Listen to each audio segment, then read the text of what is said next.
ഞാൻ പറഞ്ഞ എൻ്റെ മഷ്റൂം, ഒരു പാക്കറ്റ് ബട്ടൺ മഷ്റൂം അല്ലേ. ഇത് അപ്പച്ചി ആക്കുന്ന ഒരു രീതി എനിക്ക് തോന്നുന്നു, ആദ്യം എനിക്ക് തോന്നുന്നു അതിൻ്റെ വെള്ളം ഒന്ന് വറ്റിക്കും അല്ലേ എടുത്തിട്ട്. ഇത് എങ്ങനെ ആക്കുന്നേ പറഞ്ഞോ?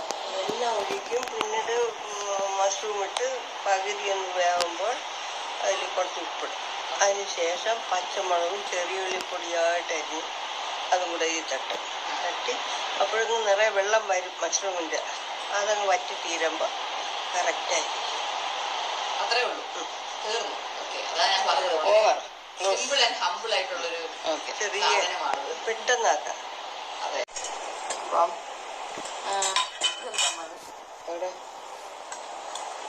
തീയല, അതൊരു തീയൽ. ഓക്കെ, ഇതൊരു തീയൽ. ഞാൻ തീയൽ ഭയങ്കര വലിയ ഫാൻ അല്ല, അതുകൊണ്ട് തന്നെ ഞാൻ അതിൻ്റെ കുറച്ച് എടുക്കുന്നു, ജസ്റ്റ് ടേസ്റ്റ് ചെയ്യാൻ വേണ്ടി മാത്രം. അതെന്നൊരു അർജുൻ ഒരു കുറച്ച് ഫ്രഷ് വെജിറ്റബിൾസ് കൊണ്ടുവന്നു. ആരുടെ വീട്ടിലെ പടവലങ്ങ, അവരുടെ വീട്ടിൽ ഫ്രഷ് വെജിറ്റബിൾസ് കൊണ്ടുവന്നു പറഞ്ഞപ്പോൾ ഞാൻ വെച്ച വാങ്ങിച്ചിട്ട് വന്നതാണ്. ആ പടവലങ്ങ, വെള്ളരിക്ക ആൻഡ് പാവയ്ക്ക